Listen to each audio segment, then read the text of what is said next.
wahda. Sabon na tudlong na ipon, iban sin taghipon, hambuok wahda. In ako long na iban sin ikaw, tunggal, hambuok.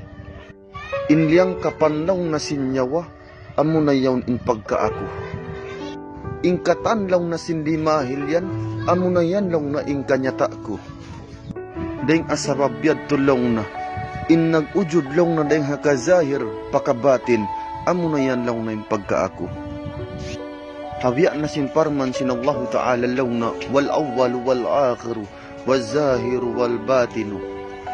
Siya na lang na yung awwal iban sin akhir, salta siya na lang na yung zahir iban sin batin.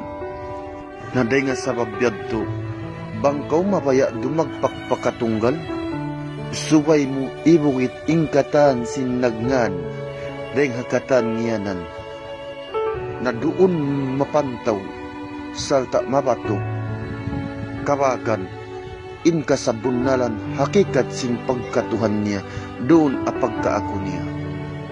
Tumtuma, ingan iban sin asmayan, amo na yan in nakahijab. In mga yan, hamok ding mga panamong sipat sintuhan Rabbul Alamin.